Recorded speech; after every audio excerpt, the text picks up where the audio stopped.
I met a gypsy. I mean, obviously, first round was pretty all right. Second, You rode yeah, all day, all night. Like that was really solid. yeah. I mean, I feel good, and I feel like I could be pretty. Like I think right now I'm tied for like third in points, like 10 points out. So it's like it's the craziest, weirdest beginning of the season just because of the two mud races. But for me, I feel at this time for like my career and stuff like that, I want to be good. I still believe my better days are ahead of me, but I also understand how gnarly it is right now. And the podium hasn't been the same. I think the only person who's gotten 2 podiums is Chase. Mm-hmm. And the level is just unbelievable. Yeah. It really is. How does it feel from last year to now? I thought last year was actually pretty high. Honestly, I think last year it was more of like a 6 guy thing in the front that could be on the podium. And this year, I think you've already had 6 guys. The crazy part is I used to think like back in like say like 2017, like it was gnarly. And it's just even more. Yeah. But it's not necessarily like say like speeds are much higher or anything like that. It's just you have 10 dudes that are very refined. Yeah. They're refined athletes. Yeah.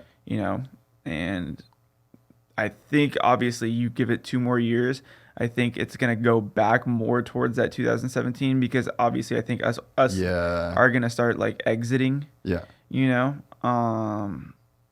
But at the same time, you never know. Like, I don't want to exit in 2 years. Yeah. What else am I going to do? What am I going to do with my free time? I love hanging out with my family, but like, I other than that, like, lucky thing for my job is they can be with me all the time. Yeah. So, it's a lifestyle.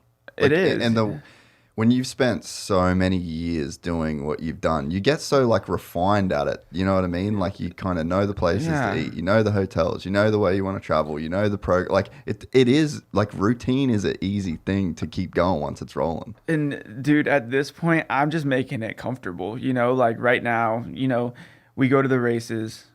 Like, to be honest, my days are very mellow. Yeah. I love what I do. Smash Bros.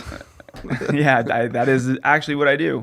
Yeah. So like, I go to the races. I stay in my motorhome the night before. Got Starlink. Watch YouTube. Watch Netflix. Yeah. Sleep. Wake up. Scooter to the Uber Eats wherever the stadium's at. Eat my breakfast. Go out, practice. Come back. I've been trying to beat Super Mario World Wonder. Watched this last weekend. We didn't have a second practice, so I literally crushed a documentary. It was like some lady that got kidnapped, but no one died or anything in the thing. But it was a crazy documentary, and I'm like, that's what I'm doing. Yeah. And then I go race. Yeah. And then I get done, and I'm at home. Then I go to the track, and I'm really fulfilled grinding. Yeah. Like, it's crazy at this point in my life. One of my favorite things to do is literally go to the track and grind. And I would have never thought I'd have been that person, but I like to do, like I say, like I work hard, play harder. So I like to have a good time, but at the same time, I'd be putting in the work too. Yeah. Mm-hmm. It's funny. I was talking to RV. He did the pod yesterday, the day before. And I was saying, like, we did the whole World Vets thing. Mm-hmm. And I just spent a month here, rode like 4 times a week. Yeah. Just was fully on the program, like running, training, washing my bike, eating good. My wife was washing my shit, making good food. Like, that's it.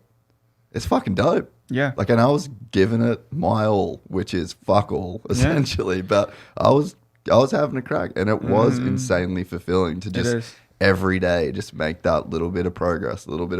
And I think, I don't know what your resistance would have been to it before, but I feel like if you can give over whatever resistance you have to that grind and just accept it and like look for the fulfillment in it, it's a fucking rad place to be. I would say my thing is growing up, you're 16 years old, you go professional, you don't have a life, and the hardest part is I think the resistance is more it taking you away from things that you want to do in those days in your life, Yeah, that makes sense. And I've kind of feel like I've been able to work out a balance to where even now that I'm older, I have a kid and I'm married, I still like to go. I still feel young. Yeah, like, and not only in the sense of like, still wanting to do my job and stuff like that, but even on the other side, like, dude, I'm still trying. I still enjoy doing cool things, and everyone, whether they like it or not, they want to be cool. Like I still love trying to be cool.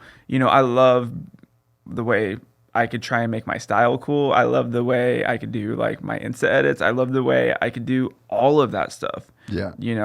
So I still feel young in that sense. I still feel like sometimes if I want to pop out, and I want to go to LA, like I'm still doing that. But I do understand how to work, and I'm totally okay with the balance of my life right now. And I think I can maintain the balance of my life doing what I do. And I think I could still win races.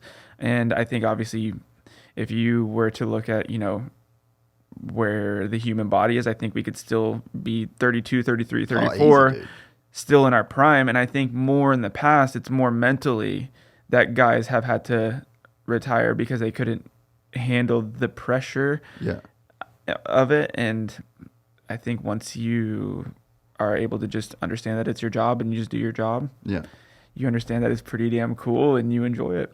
Yeah, well, I think the Weege said something really cool on the show where he basically said, like, I think we had this almost like a false narrative of retirement based on like Ricky, 25 million championships. Stu did his thing, made boatloads of cash, and then Stu actually went longer. Yeah, and his career kind of got derailed in a sense. It's a bad example, but then you have like Ryan, 4 championships in a row, Dunge, 3 championships in a row. It's like at some point, if you're winning that many championships, it's like you're going to lose, and it's like, do you want to be the guy that loses, or you're a legend? And you can go out on 4 championships, or you can go out on 3 championships. And then you just don't have to deal with, like, imagine the mental load of winning that many championships back to back. And just being like, is this the season that it's done?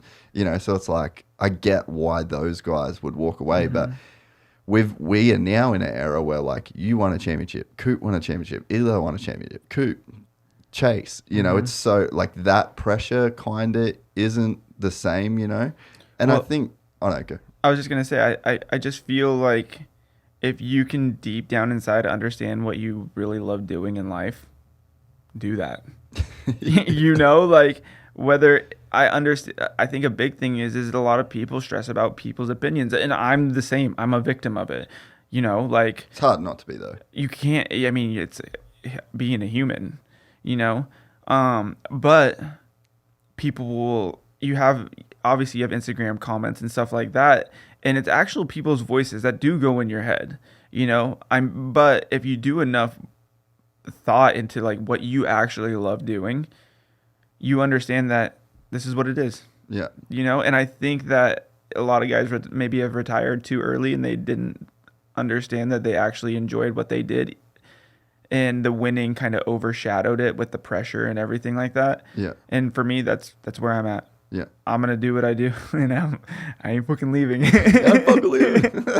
I mean, I'm so glad though. Yeah, like I would be fucking bummed to go to an A1 that you're not there. Like at some point, that's gonna happen. Yeah, it is. Yeah, I'm not ready for it. Yeah, and there's a lot of people that aren't ready for it. Same as Eli. Like, dude, when at Denver last year, when I saw that fucking Achilles go, there was a big part of me.